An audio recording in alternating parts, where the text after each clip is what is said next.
Welcome back, everybody, and we have quite the show for you here today. We are talking the box office of Ghostbusters and the projections of Godzilla vs. Kong, and whether this is a good start to the summer blockbuster season. We are giving you our reaction to the Beetlejuice Beetlejuice trailer, our review of X-Men 97 episodes 1 through 3, and lastly, we're talking about Quiet on Set, the dark side of the kids' TV show. Let's get into it.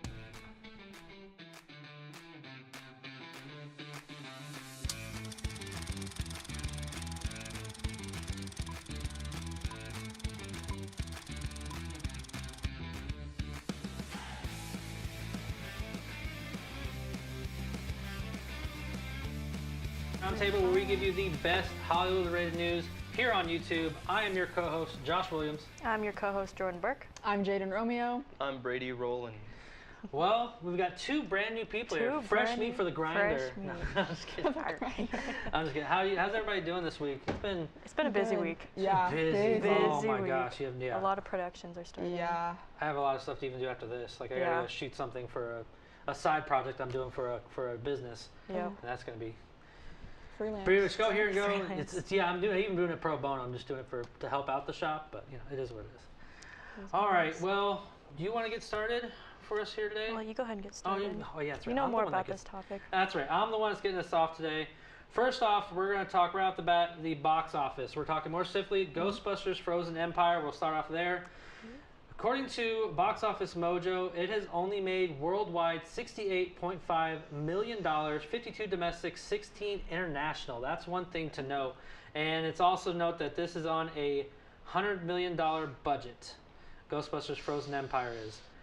Now, also, we're going to bring up Godzilla vs. Kong. It has a projection, because coming out this weekend. Right now, it's only projected to make $50 to $55 million domestic. And then also internationally, $80 to $85 million, giving it about a $130 million opening and on a $130 million budget. Now, I bring these up because we want to talk, one thing we need to talk about is that it's basically, even though it's not summer yet, quote unquote, it is a summer blockbuster season. Dune kind of started us off, which has really helped kick us off really well with good box office. I think, how much did you say it was? You looked it up, Jaden? It was overall $579 million. That's a good start for me, especially for this time of year, because this is the time of year where movie theaters make their most money. This is because people come to see the movies, they buy the concessions, that's how they make their money. But Ghostbusters did not start off great. That is very low in my opinion. Yeah. So given all these numbers here, we're going to start off with Jaden. Seeing this landscape, like, is this a good start? I don't think it is, but at the same time, I feel like Ghostbusters has run its course. There's 5 movies now. I got bored after the second one. Aww. I feel like the girls one was good, but it wasn't as good. The kids one, I didn't like the kids one. The Afterlife? Yeah. I love that one. Okay, so go ahead. But then, so I feel like that's just ran its course. Godzilla and Kong, I'm not a big like action like monster person anyway, but I would expect that to make more money because I feel like a lot of people like that. Right. So I'm surprised of how bad that one did. Yeah, because given the fact that the last one actually did pretty well, the last Kong versus Godzilla. I'm gonna look that up. But Jordan, what about you? Like, given these numbers, like, what's coming up next that can actually help this box office? Because it's not looking good, is it? It's really not. It's not looking the best. I feel like with Ghostbusters, it's kind of one of those that if you're a fan, you're gonna go see it. But if you're not a fan, probably not gonna go watch it, which is why it might have not done so well. For Godzilla, because it comes out on Easter weekend, I don't know how that will affect it. It could be because families are together, they're all gonna go watch it. Or since it's Easter, maybe no one's gonna go see it. That might affect Good point. Yeah. So that's kind of up in the air with that one. And this also note here, so the Kong versus Godzilla, the last one, now it did come out kind of during COVID 2021, so that may have played a little bit of a factor, but it only made $470 million on a $200 million budget, which they basically just barely made a profit when you include like promotion and stuff like that. But Brady, what about you, man? Do you think this is a good start at all? Do you think we're blowing it out of proportion and we should just wait to see what the rest of summer holds? I think they've been trying to bring back Ghostbusters since I was 11, and Godzilla, this American Godzilla series has been going since I was 10. So Wow. I don't know. I feel like You at this aged me so hard just now. Gee. I feel like at this point, with both of them, I don't know. I think it's people are getting tired of like this kind of, and this will be something I talk about with a lot of these topics on here that we're talking about today. Is this kind of like nostalgia bait culture, I guess, and you know, I think people are starting to get very worn on it, and even like I don't like the American Godzilla and Kong movies that they've been doing. That's me. And I didn't like any of the new Ghostbusters movies they've been doing. That's also just me. That's fine, yeah. I feel like it's people are just getting like really tired of it, and I don't even think they did good in the first place. Like I don't think these like them trying to. I mean, it's been 10 years now they've been trying to bring these franchises back, and it's kind of just blowing up in their face every time. They mostly do these nostalgia bait ones. It's probably because of my generation, because we grew up watching these things and we brought a lot of money to those businesses. So I thought, oh, they're gonna have kids too, so maybe they can bring their kids into it, which it does play a factor. But I think what the fatigue is coming from, it's not from the nostalgia aspect, in my opinion. It's more telling us a good story. Well, yeah. Giving us good characters. I remember being 10 years old seeing that first Godzilla, American Godzilla they did, and I had seen a lot of Godzilla movies up to that point, because I loved Godzilla, and I went to see it, I was like, this movie just sucks. Like, I was 10 years old and I thought that, you know? I won't go that far. I actually liked the first Godzilla quite a bit. I'm in the minority on that one, I'm pretty sure. But like, I want to go around and give you guys' thoughts, because right now, Godzilla vs. Kong comes out this weekend. After that, though, you have Monkey Man, which is like Jordan Peele's new produced movie. Monkey Man? Yeah. Then we got the first Omen coming out April 5th. Civil War does actually look pretty good. It's coming out in IMAX as well. Maybe that'll bring in some money. But I mean, the next really big movie is probably The Fall Guy, May 3rd. So it kind of begs that question, like what could be coming out this summer that could really help. I mean, you also have Kingdom of the Planet of the Apes that could make some money, but normally that's kind of actually a niche kind of fan base. Right. Quiet Place Day 1, June 28th. Ooh. That could be good. That could be good. Yeah. That could be okay, huge. I will say this one will probably help save it. Is Deadpool and Wolverine. Yeah. In July will probably really help make them a lot of money. Because I'm just thinking, like last year. When we'll go on to the next segment, I just want to bring this up real fast, get your guys' thoughts. Because last year, not a lot of films made it during the summer. What really saved the box office last summer was Barbie and Oppenheimer. Yeah. So I'm just wondering, like, do you guys think that could be a possibility this year too, or? It's tough. I don't know. I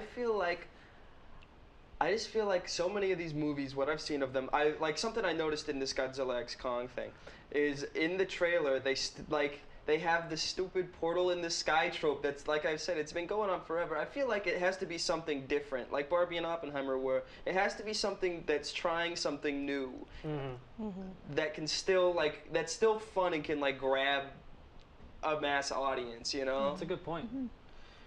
I think also, it's not that they're not good movies, because they both were obviously very, very good movies. But the fact that they created the Barbenheimer, where people would go and watch one and then go and watch the other, it was a full day event, which potentially could have helped their ratings, helped the money that they made. And if we don't really get that this summer, it might not be good. Some movies seem good. Jordan Peele seems to do some good stuff. Quiet Place, I think that's going to be huge. That's and then probably make some money. You mentioned another one, I'm blanking right now. Deadpool, Wolverine. Deadpool. I think that one's going to bring in a lot of money. Yeah.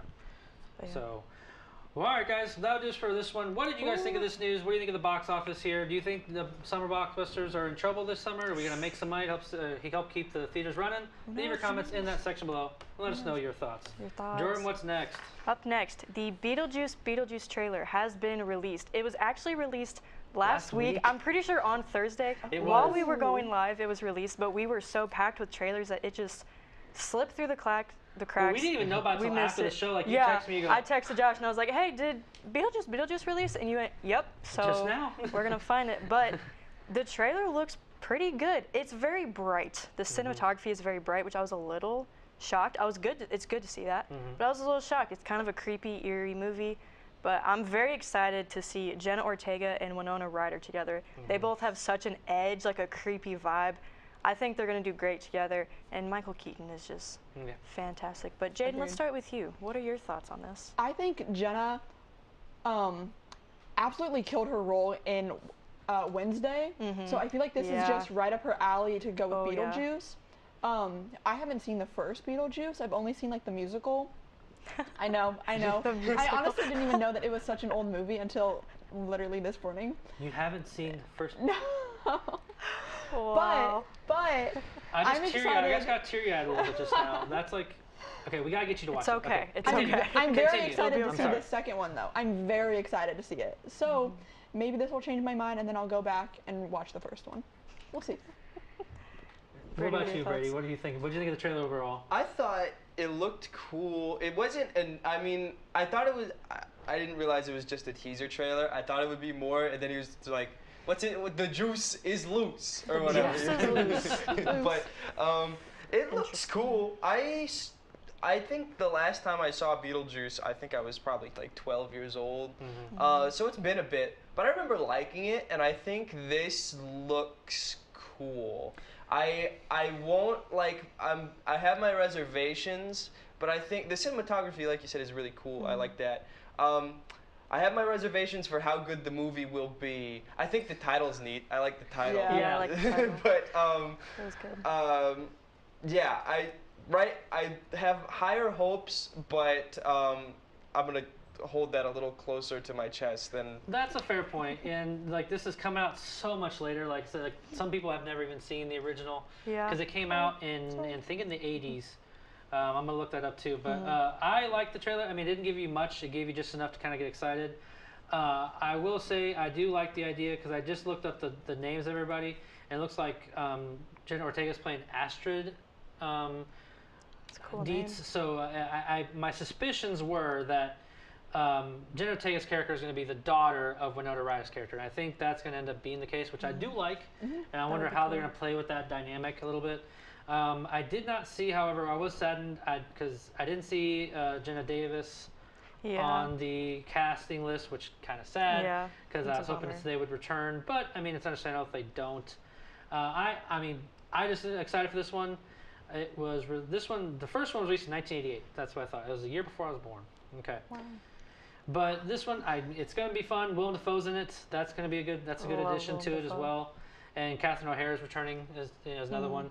So I'm looking forward to it quite a bit. I just wonder, like, what should they, if they do a third one, are they just going to say his name 3 times? And, Yeah, That was because my then question the too. fourth one can be it's Showtime. Oh, Because that's kind of how the musical follows. that's true. That's true. So, I just wonder how that could would be even cool. go. Do you Not think- much to it, huh? Do you think that there needs to be a third one? I didn't know that there needed to I be mean, a we haven't second seen one. this It's one true. yet, so we I mean, don't it could know. be. It could just be one and done kind of Okay. thing. But if this thing takes, I will tell you this: if it takes off, makes a lot of money, and it's like the fans love it, the audience Then and the they'll critics love it, Yep. you just know studio's going to greenlight a third one. Yeah. They're just going Yeah. to because it's going to make money for them. You don't Do you want it think to be it'll like take a 20 Doug's years? first movie type situation though, where they like don't do good and then they can't finish the bit, you know? Yeah, Yeah. exactly. True. So we'll see. I mean, there's not much to go off of. I think you're right. Yeah. Cinematography looks great, but I'm looking forward to for a new trailer, like the actual trailer, to kind of get Yeah. some more thoughts on What's the story? of it. Yeah. All right, guys, that'll do for that one. What do you think of the Beetlejuice Beetlejuice trailer? Leave your comments in that section below and let us know your thoughts. All right, now let's move on to X-Men 97, X-Men episodes 97. 1 through 3. To me, it was a toss-up between this and Invincible, but I want to wait till Invincible comes back, like is fully actually done for the season, so we can review it. I wanted to review this one just because this is one of my most favorite shows growing up as a child, and they're basically continuing the story from the X-Men from the 90s. And who here has actually seen the show so far? I know you didn't have time to, and I did you not. didn't watch it. It's okay. Who has actually seen the originals, like the original cartoon? Is it just me and you? Okay, well, it's just me and you. But okay, so based on just let me ask you two then before we get on to the reviews of it. Based on what you've seen, if you've seen any like promotions for it, does it look like something that actually interests you to actually check out? Yeah, it looks really good. It's been a busy couple of weeks. No, it definitely very busy. has. Have not had time, but it does look very intriguing. It's 'Cause- very bright, very colorful, and I love that. That's one of the things I love that they continue on from the original 90s. Like, you watched all the X-Men movies, right? Like the Most of them. live action I feel like ones? a couple of them might have slipped through, but I've seen a majority of them. Okay. And you, okay, this is gonna We be, learned this Oh, today. we learned this just earlier. today. And like when she said it, I almost like fell to the floor because I thought I was gonna have a heart attack. Yep. You don't know who the X-Men are. I have no idea who the X-Men Yes, are. look at Marvel, Brady's face. DC, Spider-Man, okay. those people. It's okay. There's nothing It's wrong okay. with There's that. nothing wrong with it. I was just shocked. Is all. But seeing the bright colors, I feel like if you like superhero movies or like superhero things, you would like this. Yeah. I And would you're not never a sit huge- down and watch. You're not just a this. superhero. You're not a superhero Okay, that's fan. fair. That's fair. That's valid. Well, then we'll just kind of, me and Brady will kind of Yeah. briefly talk a little bit about this here. We'll move on here to the big topic The of tonight. big one. The big one Big tonight. one. So, Brady, you watched episodes 1 through 3. Yeah. What did you think? Well, growing up, my X-Men show was I watched this channel. I don't know if it's like this is something that other people have, but I watched this channel called JetX. And the one that I watched was called X-Men Unlimited, and that was my favorite. But Okay, they I know did what show you're talking reruns of this one. They showed reruns of this one quite a bit. And I liked the original show a lot. I think this show, I like it a lot. I think it's really good. I think it's really cool. It looks nice. I think it's interesting story-wise. I think it moves too fast. I think so. I think per episode there's things that I'm like, man, if they could have just like gone on about this a little longer, or if they could have like stretched this out a couple episodes, maybe. I don't know. There's just things I wish. Like when spoilers, when Magneto comes in and he's like becomes a member of the X-Men, they just kind of like accept it. They're like, okay, and then he's in the intro in the next episode. Or when the second Jean comes in and then like the baby gets taken and stuff, and then the second Jean at the end of episode 3 is just like, okay, bye guys, I'm off. I'm cool not being Jean Grey, and like it's just like, okay, I guess, like that kind of is how the episodes feel to me. There is threads that are like connecting, and I'm having a really good time watching it. It's really fun.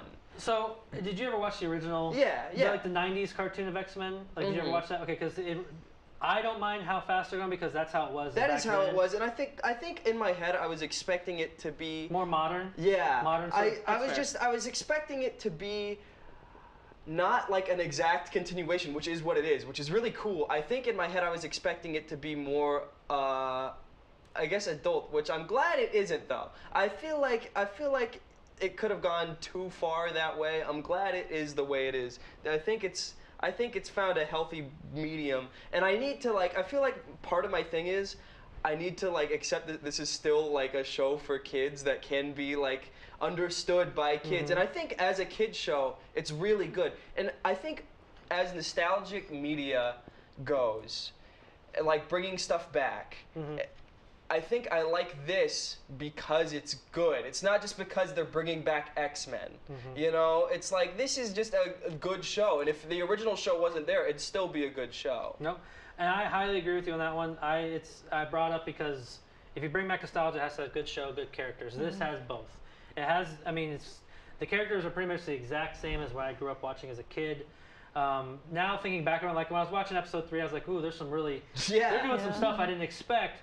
But thinking back on it as a kid, I'm like, well, they kind of did push the boundaries back then, and they're just continuing that same feeling and trend to a more modern audience. And I don't mind that. I think taking away some characters, bringing in some new could be interesting. I hope they figure things out with Storm. You went to full-on spoilers. I wasn't expecting that. Sorry. It's okay. It's okay. Did you get to finish I episode did. 3? I finished episode 3, so it kind of left me what's going to happen next. But I think that's what I'm liking about this show now is that it's keeping you on a cliffhanger every episode.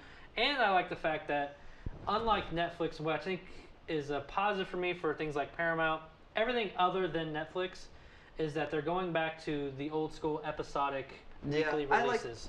Instead of just releasing it all at once, they're doing episodes for every weekly on a weekly basis to help keep you engaged. I like that a lot.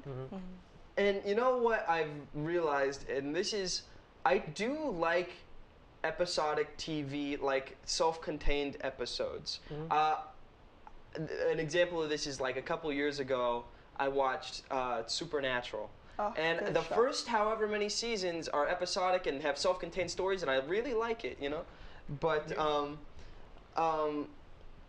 I don't know, it just, I think there's a healthy balance, and this is doing it so far. I think it could be a little bit more, and I think it probably will as it goes on. I think it's like leading into some bigger stuff happening and stuff. But overall, I'm happy. I want to see what happens to Gene and Scott's baby. Yep. I know they'll probably, it'll be cable at some point. That'll be cool. Possibly. Yeah. We don't go too much into it, but yeah, it's a possibility there. I'm just curious how it's going to plan out on that one. It did leave me on a good cliffhanger. I just love seeing the characters back together.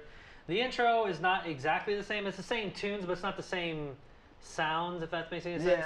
Yeah. Nolan, who's our director, I think he might know what I'm talking about too, because he's a big fan of the show.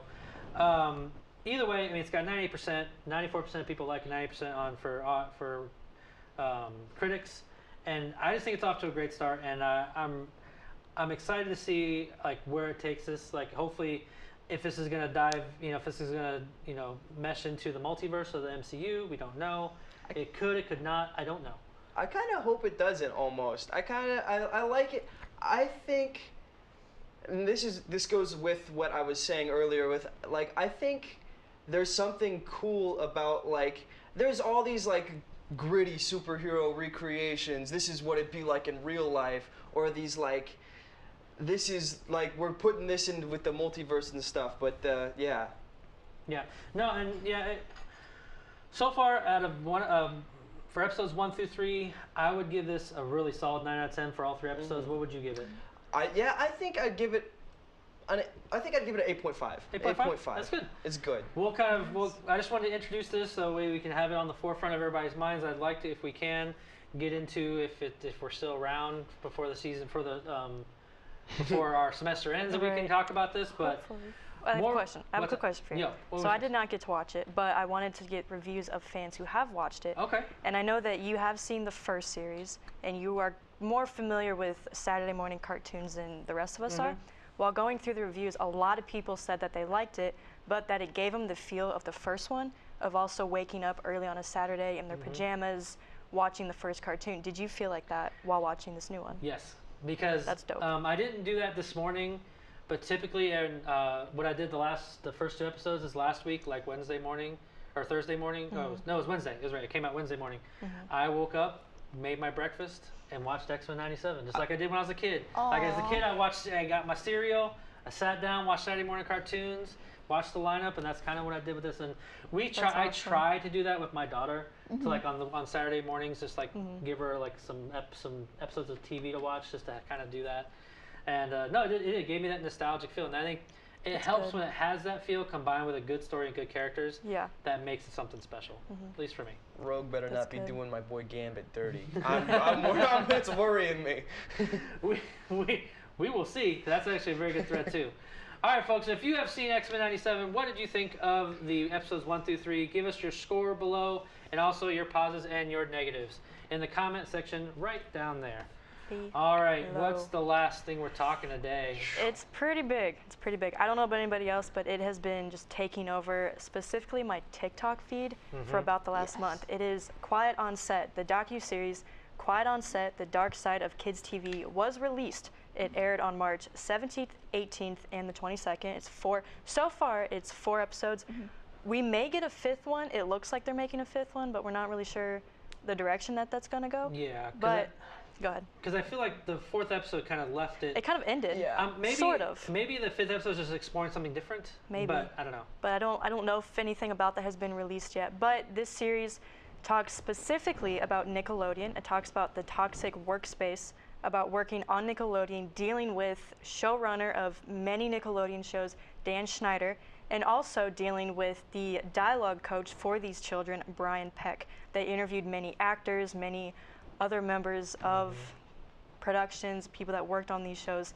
It's such a big series that there's so many questions to ask. I don't have all the questions to ask, so I kind of want to just open this up just as a conversation. If anyone has anything, they're like, oh, I want to bring that up, bring it up. You got something? I have some stuff to bring up. So my fear was about this, and this is something you see when people talk about like the dark side of like Nickelodeon shows at that time. My fear was that they were going to go too deep into speculation on things that have not been like I was scared it was going to be I feel like Dan Schneider has become a fall guy for all the other awful, terrible people in Hollywood. So then, like, they'll all just be like, oh yeah, it was Dan over there, and everybody else is kind of exempt. And it makes me kind of mad, just because I like Dan. I'm not going up to bat for Dan Schneider. I think he's done some bad stuff, like take like Ren and Stimpy for an example. They pushed boundaries on their jokes and stuff, but they didn't have like kids pushing the boundaries on their jokes and stuff. Cartoons. Yeah, it's cartoons, and I'm glad that it didn't exclusively focus on Dan. He's weird. He's something. He's weird. He's something else. But I'm glad they didn't go too deep into like speculation or things that like have no real ground, because I feel like when you watch videos about him online or something like that, they'll kind of just make up claims and stuff. This documentary doesn't shy away from him being creepy, but it also doesn't, like, if there's any like unfounded claims or anything, it's not like exclusive, and it doesn't exclusively talk about him either. There's whole episodes where Dan's like barely mentioned. And there's times where once again, spoilers. Okay, but real quick, sorry. Cut it to me real fast.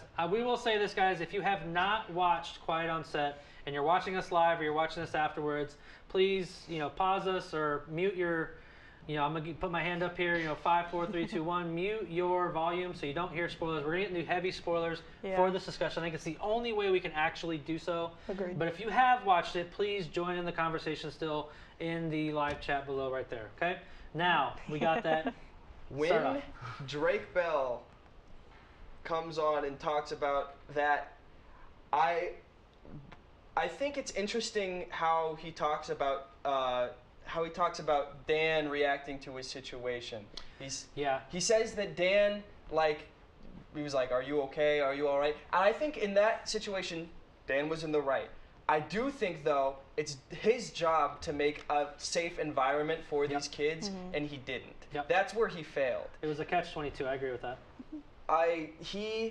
Like I said, he did right in that situation, and but overall, he didn't make it safe for these kids, and his sense of humor. It's clear he didn't want to make kids shows. It's clear, and he's tried, and they even mention it, I believe, in episode 1 or 2, that one of his many, they didn't really talk about how many, but one of his many failed adult series. And as his career went on, I feel like he just kept trying to push it even more. To the point where they even talk about it. Victorious is like to the upteenth degree, like the most kind of abhorrent about things. I never watched that, but from what I saw from the documentary, it was pretty wow. Like I can't believe that stuff actually happened on Nickelodeon. Which that's what's sad, is because when you're younger, you don't pick up on those jokes, right? But then as you start to grow up, you start to like understand them, and then you're like, oh, now I really get what this means. Why is this on a kid's show? Why are grown men making this for little kids? Why is any of this happening? And are these shows even meant for kids? Like, these are disgusting No, exactly. jokes. If you're making these kind of dirty, sexual, insulting jokes to these kids, a lot of people that we watch them at our age, we're not going to understand the joke. And what adult is going to? I mean, I'm sure some adults watch these with their kids. Like the parents. But how many? Is it enough to like make these jokes? So you're either doing it for the adults who you're not getting that much viewers from them, or you're doing it for yourself to laugh about while you're on production. Yeah, and I will say in my head there's a little bit of distinction, because have you guys ever seen the movie Good Boys? It's in 2019. It's about 3 preteen kids who get into a lot of stuff that's like adult. It's an adult movie, though. But it's an adult R-rated film. It's like these kids trying to like because I mean, what kid hasn't like snooped around in their family's room like, what's this? And you have no clue what it is. Yeah. But it's a different kind of thing. Whereas the jokes were meant to like these like the kids have no clue what it was, because it was more innuendo based, whereas Good Boys is more like in your face as far as the explicit like language that was used. And so for me, what I want to get into what I'm going to get into, and you guys can talk about what you like. For me, I'm going to focus at first on the documentary itself, like the structure of it, like Yeah. on a documentary filmmaking level, there were quite a few things I didn't think they could have done better. Really? One was, so if you guys ever noticed, and this is just a structural thing for me. You're watching one episode, right? And whenever they'll sometimes cut to black, and they'll come back up and they'll basically reviewed what you just watched. Kind of like it was like meant for like a TV show. I do think they do show it on TV. Do they? Okay, I think my because- mom had said I called her up earlier and I was talking to her about it, and she said she had seen it on TV. Okay, that makes a little more That sense does because make when I was sense. watching it on Max, I'm like, I don't need a recap. I haven't moved. I just saw I'm still this. I don't- sitting here. It's like there's no commercial breaks. I think at the end of episode 2, when they bring in Drake and stuff, and they make it into like this big, like they build it up all episode. It's like, who could it be? Making it into like TV like that to an extent is a little. It still feels a little icky. So Like, yeah, and then yeah. they A little end with bit. him sitting down. He's like, "Hello, I'm Drake Bell," and then it's like that's the end of the episode. They play like, boom, boom. Yeah. Like I don't know, I like didn't mind that. dramatizing I it is didn't weird. mind that cliffhanger. That part to me, I didn't mind. But I mean, I can understand why you may not liked it. But it's certain things like that I didn't. It just kind of like, if it was on TV meant for commercials, I'm okay with that then. But just seeing it from Max, I was like, come on, what do you? Yeah. And the other part, I think the producers of this show, of this documentary, this section of the documentary itself, for these 4 episodes was, as a parent, I will say this: Dan got all the hate he deserved as far as being under scrutiny for this stuff. One thing that they did not explore that I felt like they should have was the parents who just let a lot of this skate by. They bring up Yeah. 3 parents, of course. They bring up one of them, the mom that the boy, Yeah. the son, who was trying to do like some of the stuff and she wasn't comfortable with it, Yeah. and she brings stuff up and then she was ostracized. I get they're trying to bring that up, but I'll get there. And then you got the mom who has the daughter that got the picture sent to her, Yeah. and she does nothing. The father, however, Drake Bell, he did well. He did really He well. was good. But for me, for them not to hone in on that a little bit more about these parents saw the scripts and saw the scripts and did nothing to like speak up on it. And yeah, you can make the argument of like, well, they would be ostracized like the one lady. Okay, this is your child. You're I'm still the sorry, guardian of this but there- person. as a father, if I had my daughter on that set and I saw stuff that was inappropriate for her, or the stuff that was going on, I would remove her. Your kid's safety should not take precedent over the money or Agreed. or their dream, because she may hate me afterwards if I take her away from that and it's her dream. Yeah. But I know she will understand she'll based thank you on what later. happens Thank you in the later, yeah. future. Yeah. And it's just, to me, they didn't explore that enough. The producers didn't, and they feel like they should have. I don't know. Do you guys Yeah. agree or no? I agree. Oh, well, let's start with James. Oh, Sorry. I agree with that, but I do see a lot of these kids were their parents' financial security blanket, which got some actors out of a difficult place. Okay. Yeah. But at the same time, it doesn't matter how broke I am. I'm gonna keep my loved ones safe. Yeah. Yeah. Because you're still like 10 years old. Yeah, and that shouldn't be on your shoulders the whole time. Right? These are kids. They're These babies. are kids. Yeah. But that was some of my biggest things. But Jordan, what are some of the things that really stood out to you for this documentary? Like that really hit you hard? Something that really got to me was when Drake Bell is talking about his experience with Brian Peck. They go to court, and a lot of people talk about. He says that Brian Peck's side of court was packed, and the only person that was on his side was Dan, which is very shocked at that. I get it. They did kind of say that Dan Schneider would pick favorites, and if you were the favorite, you were on his side. You're good. He's got you. So I get if Drake Bell is Dan Schneider's favorite, he is gonna be there to support him, but he also put him in that situation. But the amount of people, because they also did release that a lot of people that worked with Brian Peck, a lot of actors sent letters to the judge saying, oh, he has no bad part in his soul. He's like a perfect person, which is so, when you think about it, it's like blood curdling to me. No, the blood curdling It's- thing would happen ugh. afterwards, where he goes to prison, gets out, and then Goes to Zack and Cody. two parents who were Yeah. like two producers who vouched for him at the hearing hire him on for Secret Life of Zack and Cody It's just after ugh. that. And I'm- It's so, yeah. what? Yep. It's so scary how, because people can do this. They can be so nice to a group of people. So maybe he was a very polite, very kind, respectful person to all these other actors, but he found Drake Bell and said, "Ooh, That's what you're predators mine. do. I'm gonna take you." And he was able to just do such hurtful things. At one point, Drake Bell does say, "I can't." They were asking him like, "What did Brian Peck do?" And he goes, "I can't say any of this on camera. I can't think of the worst thing that someone could do to somebody like that. That's what happened to me." And that's my problem with Dan, is because you supported Drake, but then you went back and did the same thing to another actor. Yeah, you saw what somebody who you could consider a friend was doing to someone that you also say you cared about. Why didn't you stop it? Why did you let it keep going? And then why did you continue to do it to others? Yeah. Go ahead. Dan put it together himself. Dan nobody told him. He was the one who snooped it out. He was like, "Was this you?" He brought Drake into his office. That means he saw enough of the signs to know. And He should have done something possibly about it. yeah, and I don't know, the thing that made me the saddest was hearing about how happy, like Drake Bell, he talks about how happy he was on his first couple of years at the Amanda Show and how great it was. And then he talks about when he's near the end and he's starting Drake and Josh, and then these things start happening with Peck. And hold on, we got something here. Who's this from?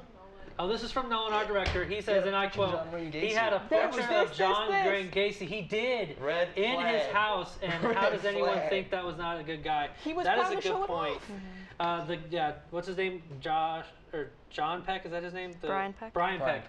Yeah, Josh Peck is. Yeah. not They the are right not person. related, They're by not the way. related. They're by the not way. related. But no, the fact that he had a portrait of John Wayne Gacy and was pen pals with him. Can you explain who John Wayne Gacy is, just in case nobody knows? Okay, so anybody who doesn't know, John Wayne Gacy is a very famous, and not in a good way, serial killer in the 80s who dressed up as a clown a lot of times and killed a lot of young men. Yeah. And other things.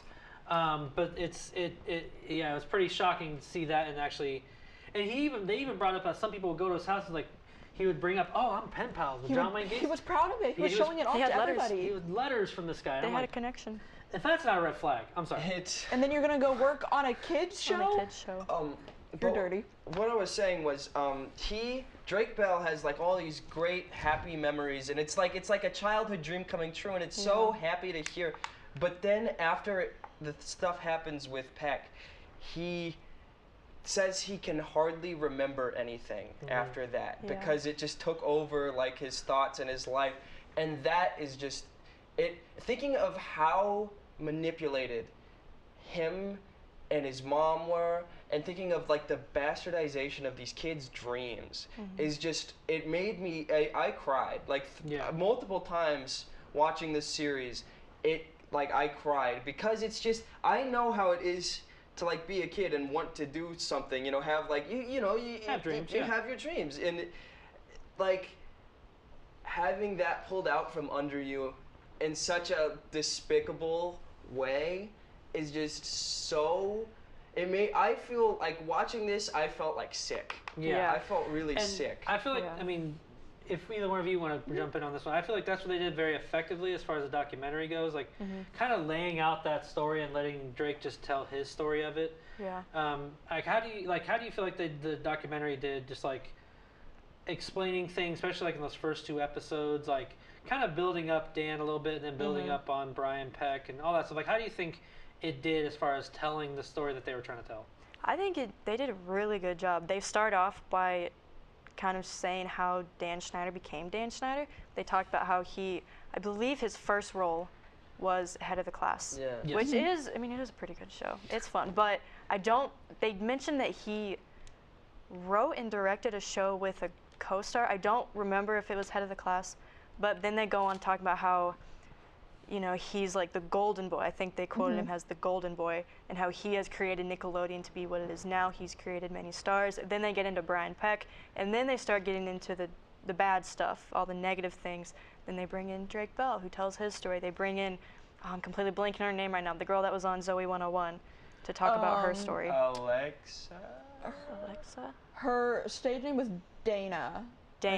On Zoe 101, and they talk about how she wasn't really comfortable in her body because she was growing, then they sort of kind of They played sexualized into her. that. She was for the guys. That's Yeah, what she she said. was. I was here for the boys that watched this show. And then they just, I think story-wise, they've laid it out very well. I agree. Yeah.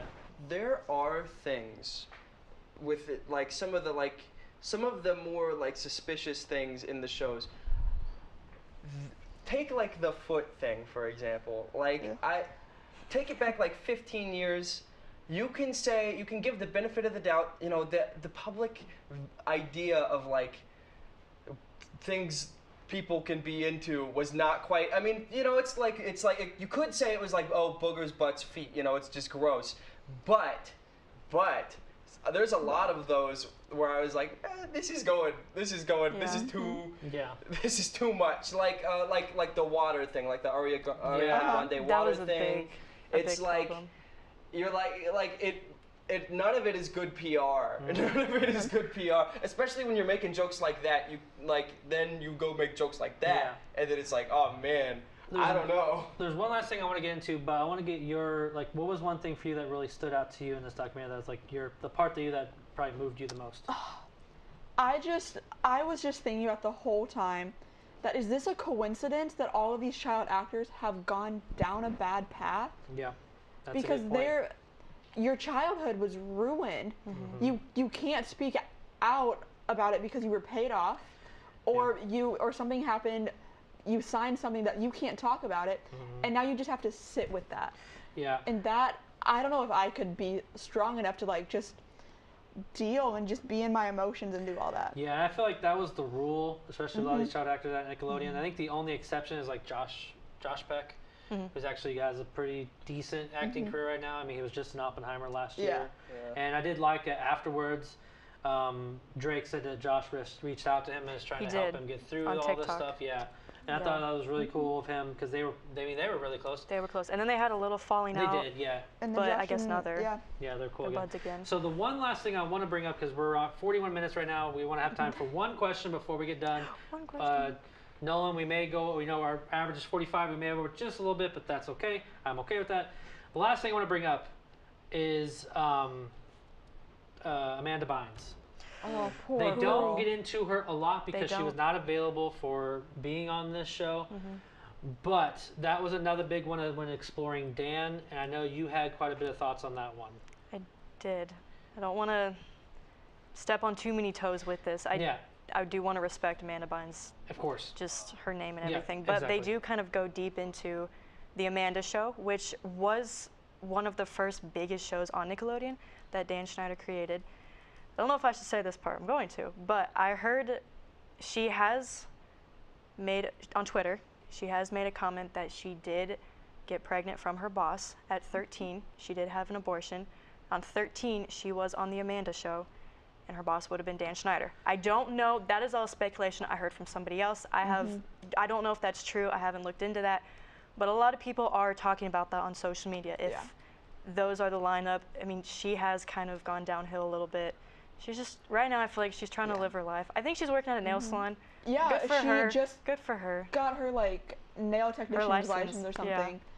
But I also saw that Twitter post and saw a TikTok about it or something and was like, that is awful. That she tried to reach out. She tried to ask for help without having to be like, hey, my boss just, that's, But that's just, she tried to reach out. And she was like, oh, that's just, oh well, she's crazy. I think She it's just pushed off. Yeah, I think it's interesting that all of this stuff happening, some of it is new information, but just the weird, slightly inappropriate things going on in Nickelodeon is not new information. It's kind of been out there since those shows started of people going like, oh, so this happened. That's a little odd. But Right. And I did look it up while you guys were talking about it. It's not been, it's making the rounds on Twitter, this Twitter post you guys are talking about, but a lot of news outlets have been unable to verify the existence of the tweet. they're not sure. But it is making the round. Like, people have taken quote-unquote screenshots of it, but they cannot find it on Twitter or X at the moment to verify that it's actually happened. So there's the speculation on that aspect of it. But we if don't it's know. true and she has that claim, again, that's just that's something that she says. So you have to take that as a value. Then there's a whole bunch of stuff to it. Yeah. But That's quite the thing to say, if that's the case, because you bring up a good point on that one. But go ahead. That's, I don't know. It just to kind of wrap up my thoughts about this whole thing. Drake Bell, like when I was little, Drake and Josh was like one of my favorite shows, and Same. I like wanted to be Drake Bell. I wanted Drake Bell.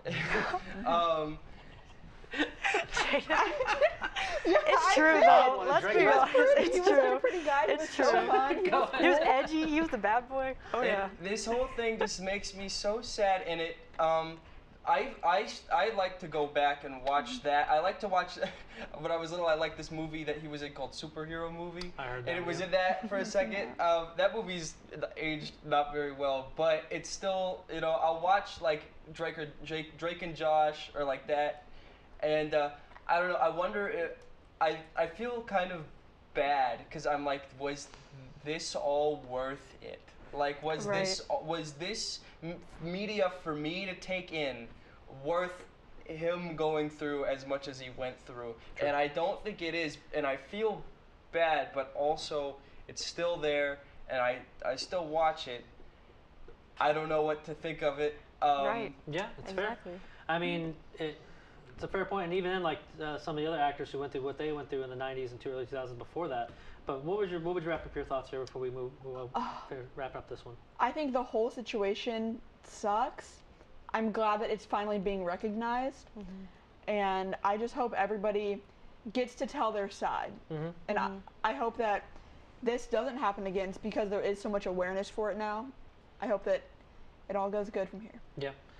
Yeah. All right, folks. Well, that will do us for this this portion of it. We have one last thing we're gonna do real fast, rapid fire.